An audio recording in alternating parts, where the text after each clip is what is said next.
Hello, and welcome to American Heron Wargaming. This is a battle report for Fallout Wasteland Warfare. After playing our first game for the Nuka World campaign, my opponent and I actually had time to sneak in another game before our table reservation ended, so we got another one in just for fun. This scenario is also from the campaign book that comes with the core set. It's called General Atomics Facility.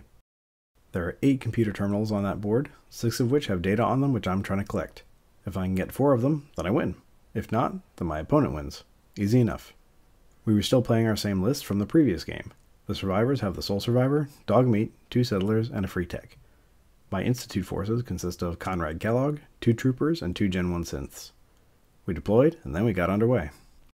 Having learned from the last game, the sole survivor stepped right up and started drilling shots into the trooper, getting 3 damage in. Despite a fairly good computer skill, the trooper failed to retrieve the information on the terminal, and so did his Gen 1 buddy. Turn 1 ended with the Institute moving up and getting peppered.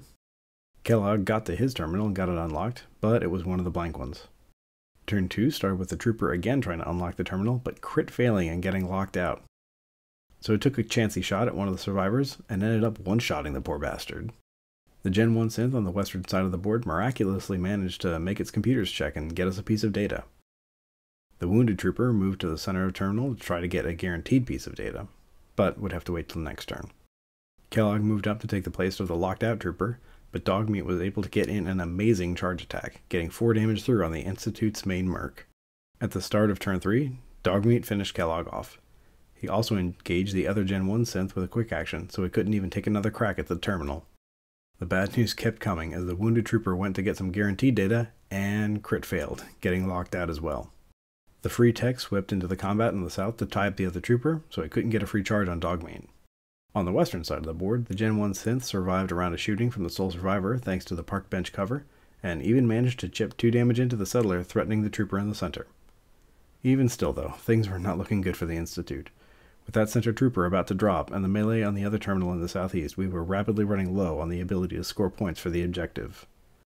Dogmeat started off by finishing off the Gen 1 and getting a prepare token, which meant that running with my trooper wasn't really a viable option, as Dogmeat could always catch up to him.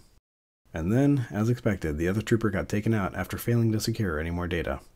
With that round, the writing was on the wall. With only 2 medals left on the board and no way to score, it was a survivor's victory. We played out turn 5 just to see, and the remaining Gen 1 synth got jumped, but the trooper lived. This was a fun scenario. I can't believe I had actually never played it before. It was definitely more straightforward than the scenario we played for our other game as well. I wasn't too salty about losing this game either, as there was just nothing I could do with so many lockout rolls.